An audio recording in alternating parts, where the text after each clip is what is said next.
Welcome to South Jersey Business with Joe Molineaux. Thank you for joining us as we share information, tips, and techniques that can make our business community and your business more successful.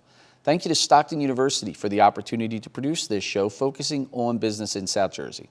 On today's program, we're going to take another look at some of our past featured guests, focusing on their responses to the M4 Big Money question and learn a bit more about their businesses in our spotlight. So let's get right down to business, first with the M4 Big Money question, starting with ULTRA, which stands for Urban Low Altitude Transport Association, with the chairman, Ray Adams, and the vice chair, Ron Leach.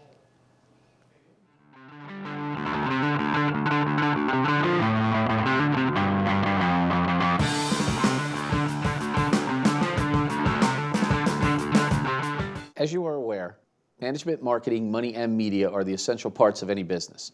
And the business of building and running, while also organizing the advancements and interests for unmanned aerial systems and vehicles, requires knowledge of all four M's. So it's time for the M4 Big Money question with today's featured guests, Ray Adams and Ron Leach of ULTRA. Ray and Ron, are you ready? Ready, Joe. Let's go. Then let's break it down. Ray, you could start. Talk to us about your management style and the management of ULTRA. Well, so ULTRA is a nonprofit, right? So management of a nonprofit is a little different than a business, even though they both have some of the same principles. Really, management of ULTRA from an organizational perspective is just managing all of your compliance with regulations and such. But really, that's the true regulatory part. But some of it comes down to managing your relationships, managing all of the internal activities that we do. Managing the budgets, obviously. So yeah, it's very similar to running a business, but just slightly different from a regulatory perspective. And you also deal with a board of advisors, right? So it's managing those relationships that you sort of alluded to, right? You want to manage the relationships within the organization. Exactly. So, ULTRA really is an organization of people. We are 13 people strong across the trustees and then the advisory board. The advisory board has a pretty diverse cross-section of the aviation industry, of advanced air mobility specifically. If you take a look at our website, you can see those folks, and it's really a great conglomerate of personalities and business interests and knowledge, deep knowledge of all facets of the industry. So it's really a great, it's a challenge to manage all of that, but it's so valuable to have access to all that brain power. And I would encourage people to visit your website because it is robust. There's a lot of information on there and good information about each of you too. So let's switch over to the second M, which is marketing. And we're talking about more traditional forms because we have another M to talk about some of the other wild and crazy things you guys do with your media.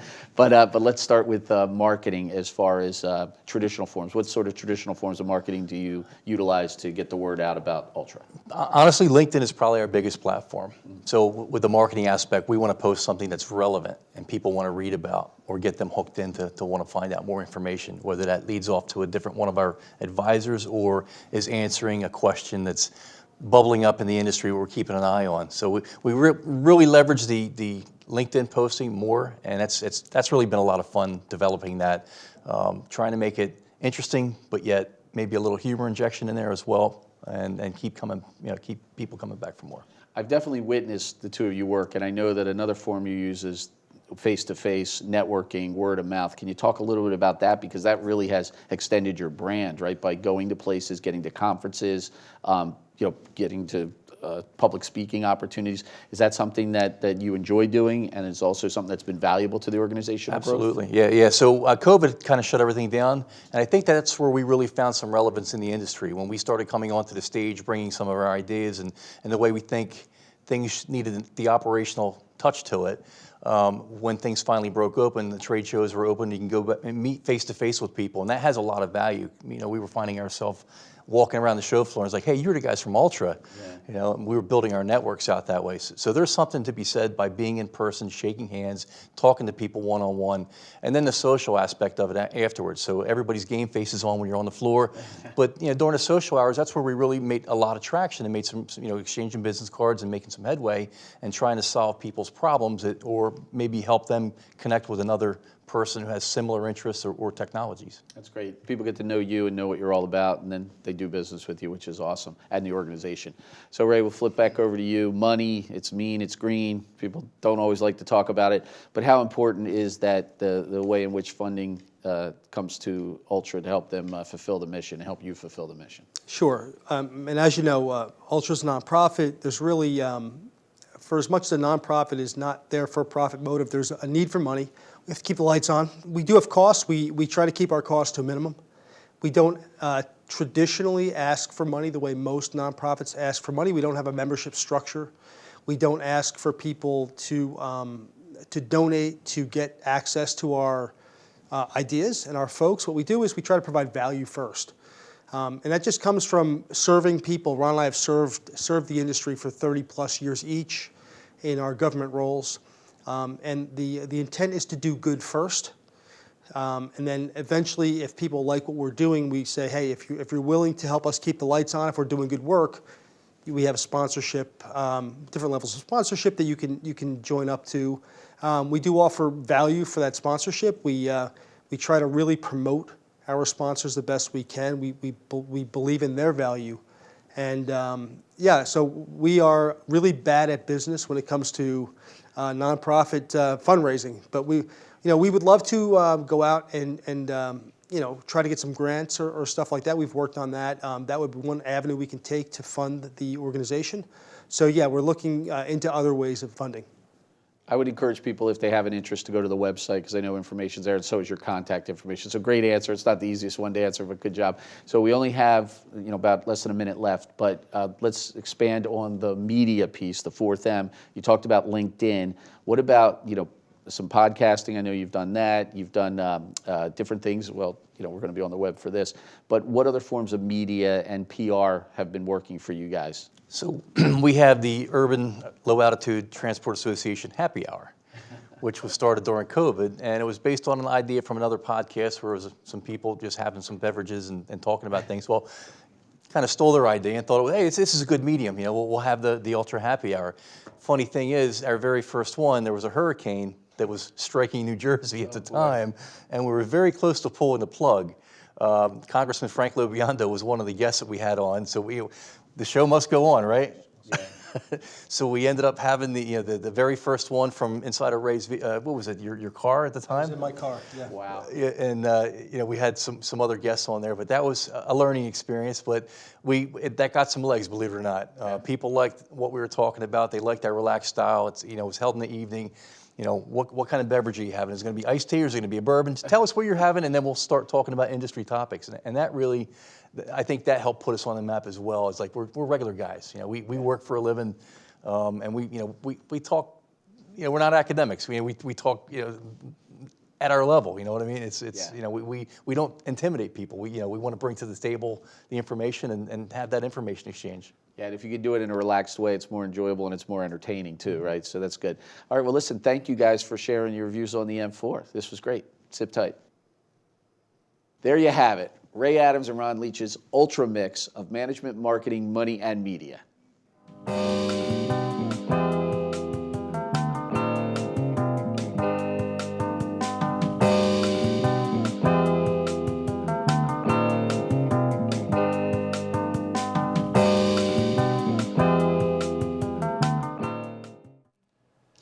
Thanks again to Ray, Ron, and the team at Ultra.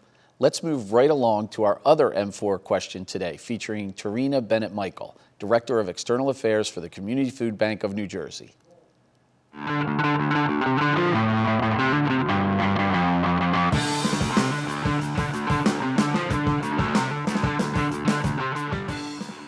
As you are aware, management, marketing, money, and media are the essential parts of any business. And when you are the Director of External Affairs for the Community Food Bank of New Jersey Southern Branch, you need to know how to mix up all four M's. So it's time for the M4 Big Money Question with today's featured guest, Tarina Bennett-Michael, Director of External Affairs for the Community Food Bank of New Jersey Southern Branch. Tarina, are you ready? I'm ready. All right, let's break it down. Let's start with management. Talk to us about your management style. How do you manage? My management style is really based on coaching. I try to really emphasize individual growth for my team member. Like, I want them to develop themselves to be the best selves possible. So it's all about putting their personal goals on the forefront and helping them achieve them. That's great. So let's go to the second M, marketing. More traditional forms. How does the food bank, and specifically what you do with external affairs, how do you utilize traditional forms of marketing, and what forms do you use? We're very big on branding, so business cards, we have banner bugs, we have step and repeats. We try to bring everything when we're out in the community to make sure that we're out there front and center. We have pens, magnets. We make sure that you're taking tchotchkes home and you have everything that you need that will remember who we are. And I know you have a very vibrant website, but how Yes. important is the use of QR codes? I notice you use a lot of QR codes, right? Yes. So in fundraising, we try to stay up with best practices, with even registration. We always have a QR code on our items. It's just easier, and we're trying to modernize what we're doing and eliminate paper and being more electronic. So we use QR codes. So whether it's donating $1, fundraising, or whether you're signing up for a program, you can all do that with your phone, with your smartphone, through a QR code. Speaking of donating $1, the third M is money. And I'd Yes. really love you to talk about the importance in money in your equation in this nonprofit world, of how important money is, and more importantly, how the food bank views money and how it utilizes money so importantly. Absolutely. At the food bank, we have to fundraise. It's just a part of the work that we do. So as I mentioned earlier, every dollar that you give provides 3 meals to those neighbors who are food insecure. So we're always fundraising. So whether it's special events, whether it's individual donors, whether it's corporate donors, whether it's through grants, it's at the forefront of what I do every day.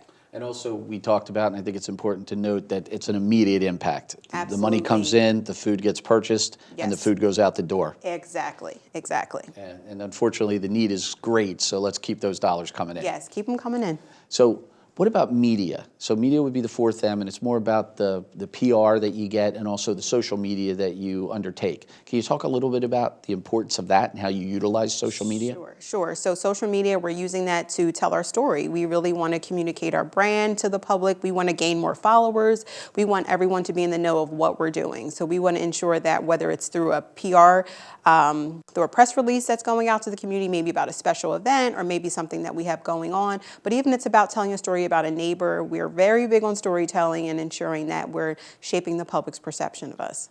Because the need is so great, and we've covered that, the need is every day. The need is out there to prevent food insecurity at all areas and all levels, and so many people are in that unfortunate situation, but you're there to help. That is another reason why media is attracted to coming to hear those stories, correct? Yes. So it's kind of a double-edged sword. You want to solve the problem, but the importance of people bringing attention to it through media opportunities, reporters coming to tell stories, national stories that get told on the local level. Is that something that you deal with every day as part of external affairs? Absolutely. So, we want to shape those stories. So part of it is there's different population groups. So whether it's children, right, and child hunger is very big down in this community, or whether it's seniors who are just struggling, do I buy my medicine? We want to make sure that we're reaching all of those demographics, or if it's students.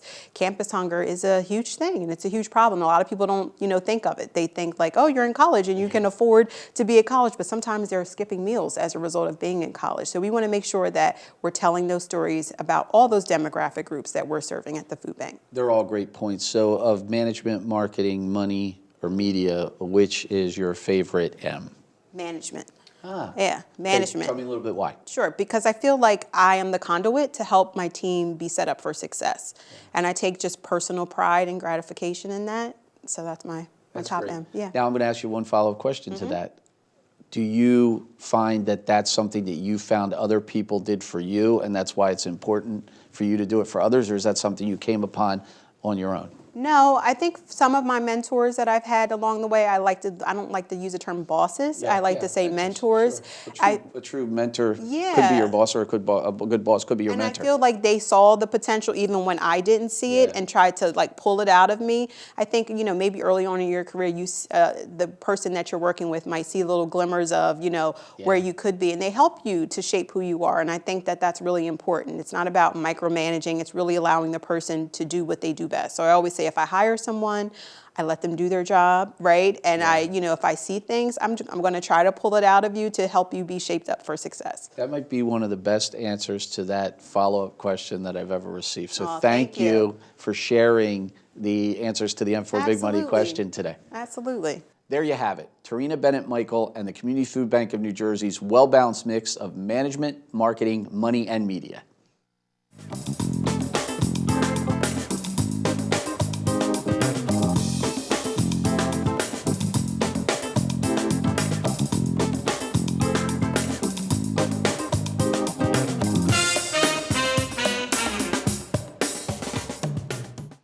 Thank you again to Tarina and the team at the Community Food Bank of New Jersey.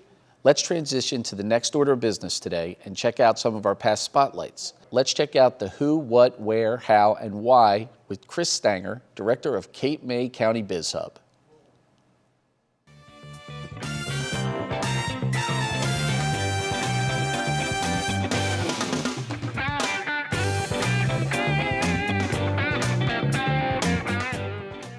Welcome back. It's time to turn the spotlight on Cape May County Biz Hub with Director Chris Stanger. Cape May County Biz Hub is an organization founded to provide entrepreneurial support to Cape May County startup and existing businesses. So let's turn the spotlight on. Chris, thanks for letting us turn the spotlight on the organization. Thank you, Joe. So let's start with the basic. What is it that Cape May County Biz Hub does? So we are the free small business resource for Cape May County. We're Senate and congressionally funded through grant funding to be able to provide free resources, whether it's one engagement or 1,000. It's all free for the Cape May County resident, small business owner, the startup, the budding entrepreneur. Whether you have a rough idea, there's no minimum, required product that you got to have to be able to come engage the Biz Hub and ask a question. That's great. How do you do it? I know you offer some services that you might want to talk about, but you're one person. You have an advisory board. So how do you find the services to get them in place to do what you need to do? So it's a group effort. With the staff at Atlantic Cape Community College, they're amazing. Krista Fitzsimmons, the dean there, is awesome. Shane really helps me at keeping everything together. Jean's great at providing that guidance. You're an amazing senior consultant for the program to be able to, anytime I don't know the answer, I know I can lean on you. So when we are doing those one-on-one consultations and we're getting to those nitty-gritty details about specific industries and specific, drawbacks or things that I might just not know about, I really, really appreciate that I can call you, or maybe I got to jump on Google or make a few phone calls around the county. But that's really keeping up to date though is trying my best to keep up to date and keep engaged with you asking questions is how I try to do it. So let's talk about the who. Let's get down to exactly who your clients are. You mentioned the types of businesses, but what walks of life do they come from? Like who are your clients? Sure. I mean, like I said, it could be, that student who's trying to figure out, hey, I'm an artist, but I'm not really sure how to apply those skills. I'd like to start a small business, or I'd like to start selling my art. We had one of those come in. We talked about, hey, you can either do those individual canvases that you can sell on Etsy or e-commerce route, or you can potentially do transferring those to a digital format that you can get printed on T-shirts, or make different types of swag that you can sell depending on what you want your brand to be. We also have existing business owners that are like, hey, it's been a long time since I've written a business plan. I need to apply for new funding. I have some expansion that I want to do, and we sit down and kind of go through, here's some good templates, here's how we can get you move forward, here's some great banks in the area that will provide financing. Do you find with the diversity of the Cape May County community, it reflects directly to who's coming in? There seems to be no age barrier, race barrier, gender barrier to entrepreneurship. Do you find that? Oh yeah, it's a mixed bag of everybody. I am not quite sure what they're going to ask me when they walk in the door. Obviously I try to get a little bit of information up front so I can be best prepared. But we get some interesting ones coming in every single time. But you have retirees that are like, hey, I just got a great severance package and I'm looking to invest in Cape May County. This is where I want to stay for the rest of my life. What businesses are available? Or what industries make sense? So it's it can be a mixed bag of pretty much anything in Cape May County. There's a lot of opportunity. That's great. I guess the other question we have to ask is why do you do what you do? Let's get to the why. You show up every day and do this job. What drives you? What drives you? That giving back to the community piece. Obviously, business is an amazing opportunity to be able to work hard and reap the benefits of that hard work over time. I certainly have some of those things that I have going on in my personal life, with Airbnb, a little bit of property management on the side. But when it came to, I was very much raised that giving back to the community needs to be a huge aspect of what it is that you're doing. And I've always found that I'm happiest when I'm doing a job that, that's what's going to get me out of bed in the morning. It's being able to do something that's going to better my fellow man. That is some of the best purpose that I've personally been able to find when it comes to being able to mix that with a job. It really, really helps me. Yeah, it sounds like I see the smile on your face. I don't think I could take that smile off your face if I tried. Last question, what does the future hold for what's next for the Cape May County Biz Hub? Really, it's going to be expounding upon what we've already done. I think we've laid a really, really nice foundation in my first year here. But expounding on the frequency with which we're offering some of these small business seminars, the frequency with which we're offering some of the upskilling opportunities like Excel courses or QuickBooks courses, but listening to the community on what it is that they need and trying to provide that as much as we can, and really just spreading awareness. I think that's expounding upon what we've already done, the foundation we built, I think is what we're going to be doing next. It's perfect. Listen, I want to thank you for allowing us to turn the spotlight on Cape May County Biz Hub tonight. All right, thank you, Joe. Thanks for having me. Thank you. That was today's Spotlight, providing a clear view of exactly what Cape May County Biz Hub is all about.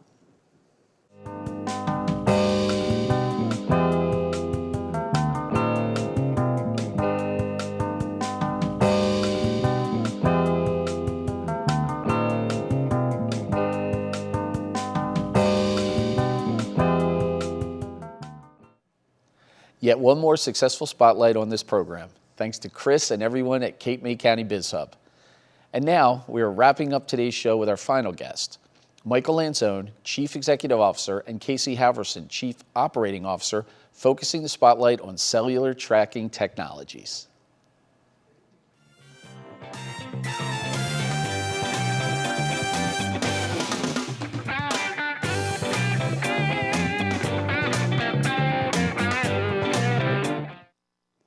Welcome back. It's time to turn the spotlight on Cellular Tracking Technologies, a company that brings the newest innovation and highest level of service to wildlife research in the field of wildlife telemetry and more, with a focus on the local and global community, conservation, and sustainability.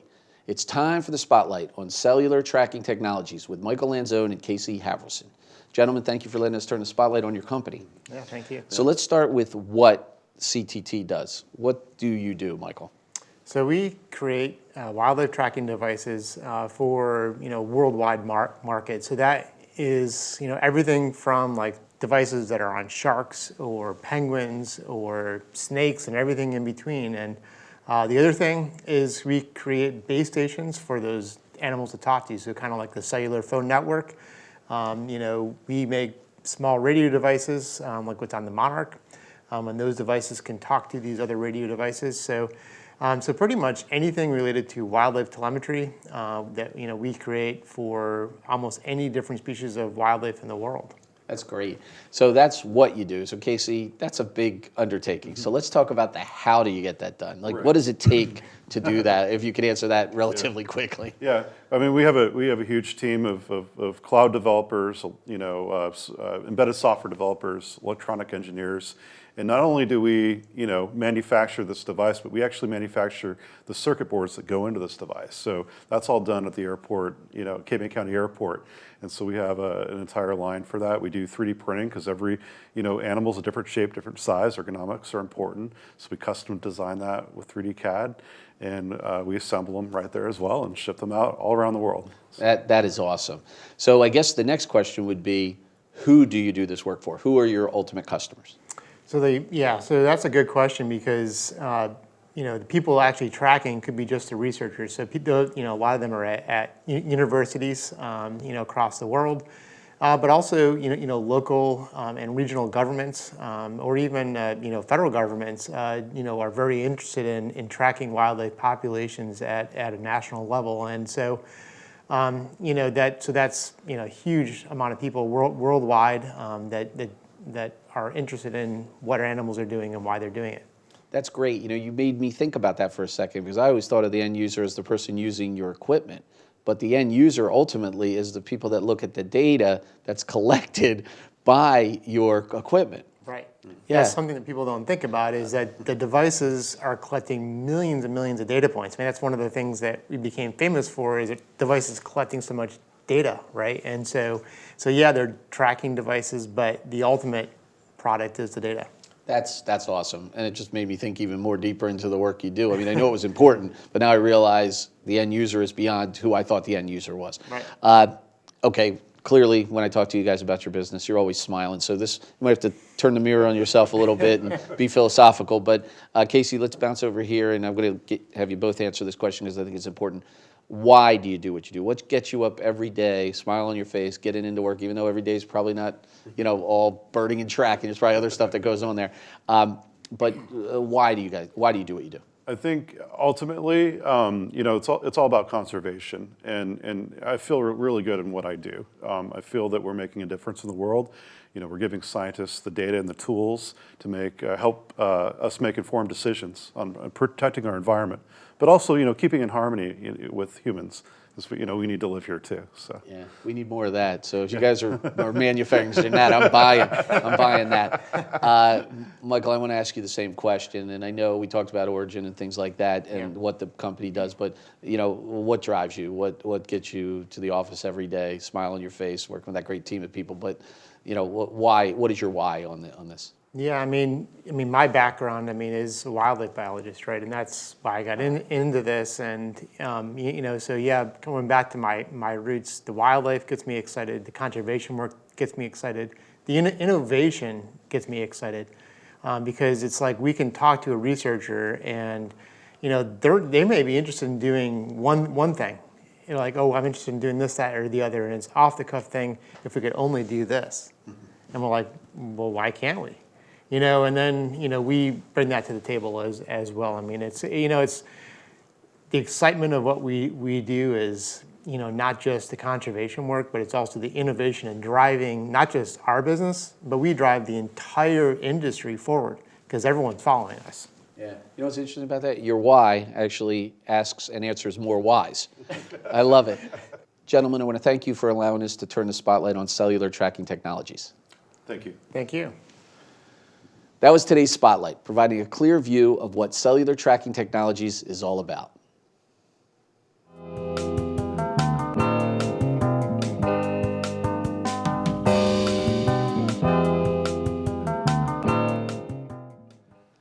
Well, that's the show. Thank you for joining us as we revisited many of our past solid business discussions. A big thanks to all of our guests who contribute to this program. Once again, thank you to Stockton University and everyone that makes this program possible. Let's do it again next time. And until then, let's get growing, South Jersey. Thanks for watching.